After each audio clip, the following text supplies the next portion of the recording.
What was your prediction of the Cowboys coming into this season, Max? 10 wins and a playoff appearance. Marcus, what was your prediction for the Cowboys coming into the season for the Cowboys this season? What was your prediction? That they would make the playoffs and lose. Okay, can I ask you a question? Did both of y'all know that Jerry Jones was Jerry Jones and Jason Garrett was Jason Garrett before you made those predictions? Absolutely. I didn't pick them to win the Super Bowl, Stephen A. Then what the hell are y'all talking about it now for? Stephen A., stop. The fact Stop. of the matter is, you knew exactly Stephen A., who you stop. had when you made the predictions. Right, and I That's what you thought, did. by the way, I thought the Cowboys would win 10 games. I didn't know that they would win the division because of the Eagles. I thought they'd make the playoffs, maybe win a playoff game, Go ahead, but that's Marcus. about it. So they did a little worse than that. Why are you talking about this like the conversation revolving around the Cowboys hasn't been the Super Bowl? The Cowboys have went to the playoffs in this drought that you call out every damn week during the NFL season. The Cowboys have been to the playoffs a number of times within this 25-year span. We having a conversation about the Super Bowl, Stephen A. We always have the conversation about Jerry Jones and the coaches. The reason why, let me break this down. The reason why everybody has an issue with what Jerry Jones has done, and nobody, we give credit to Jerry Jones for roster personnel decisions, but we also say Stephen Jones had a big part of being someone in his ear to make those decisions. Regardless of all of that, did we not just watch a 3-week emotional tour for Jerry Jones to get rid of a coach that we knew couldn't win a Super Bowl? Did we not just have a conversation about that? Max has been saying he shouldn't have came into this season with a coach. Jerry Jones literally, you as well, Stephen A. Jerry Jones literally had a coach a year for the Dallas Cowboys with a roster that everybody agreed with should have been a roster that had the chance to compete and get in the playoffs and just have a chance to get in. And Jerry Jones sacrificed that because he had a relationship with a coach. And let me take it back to something you said, because Stephen he had A. a relationship. And let me take it back to something you said, Stephen A., about Jimmy Johnson.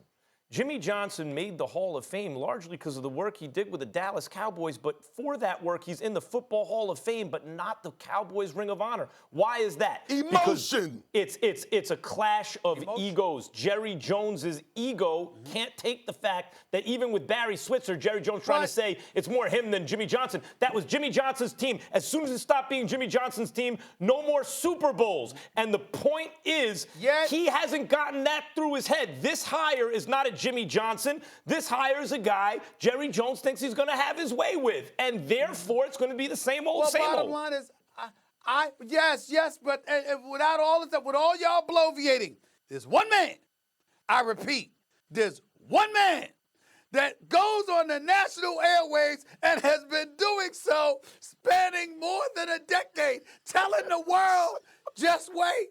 Take your time. Don't worry about it. They will not let you down. It's gonna come. And time again, knowing who the coach is, knowing who the de facto GM is or the literal GM, who also happens to be the owner, knowing all the infrastructure that exists and makes up the Dallas Cowboys. I got Marcus Spears fantasizing about Super Bowl. I even got a two-time Super Bowl champion in Damian Woody that had the audacity, the unmitigated gall, the idiocy to go on national television and to say that the Dallas Cowboys are going to the Super Bowl. This is a patriot, for crying out loud. A two-time Super Bowl champion as a patriot. This dude said the Cowboys going to the Super Bowl. That's Damian Woody right there. All I'm trying to say to you is this.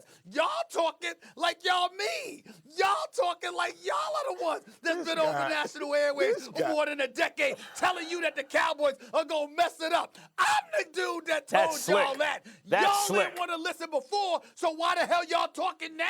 Y'all didn't want to listen 2 years ago. You don't want to listen 5. Hey, Max Kellerman, you talked about how Jason Garrett shouldn't have been brought back this season. Correct. Who was the person that was saying he should have been fired in 2012? He should have been fired in 2013. That would be but now, me. Oh, now by the way, hold on. Marcus, you didn't do that. Why? Because you were playing for them. See, this is what I'm trying to tell you. Play it forward, Stephen A.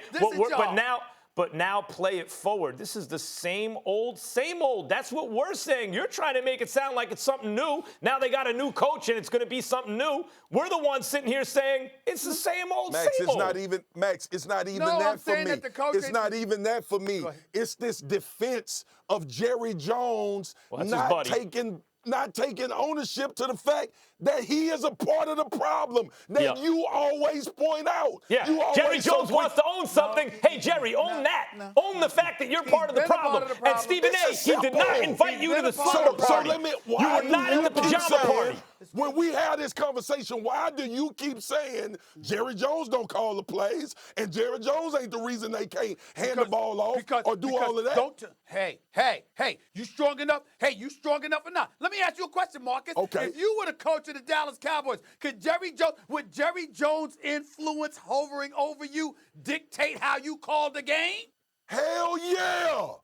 If I'm worried about this game not looking like Jerry Jones wants it to look, and I got to worry about him going to the media and saying something, it influences my job. Hey, of course it does. I did have a chance to go play in Baltimore. I'm not buying that. I had a chance to go play in Baltimore And you with didn't. who I think. You didn't. You did. Stayed in Big D. No, I you didn't. Stayed in Big D. Stephen A., I went. I did. Ozzie Newsome was the GM that influenced me to come to Baltimore, and I saw how it was supposed to be ran. So I'm telling you that you know what Ozzie did? Ozzie and Harbaugh had a meeting every day on player personnel. Ozzie let Harbaugh talk, and Ozzie would talk. And they would conform this. You know who was never there? Steve Bisciotti. Stephen A., you would know that if you got an invite to the slumber party, you would know that. First of all, they had the Avengers all queued up. They were going to watch that. They had popcorn, a scavenger hunt. They had all kinds of stuff lined up, and you didn't get the invite. And you're still defending Jerry. That's messed up. Point, Stephen A., I don't do slumber parties. I'm never. And oh, by the way, I have my own barbecues. I don't need to be invited to them. Thanks for watching ESPN on YouTube. For more sports highlights and analysis, be sure to download the ESPN app. And for live streaming sports and premium content, subscribe to ESPN Plus.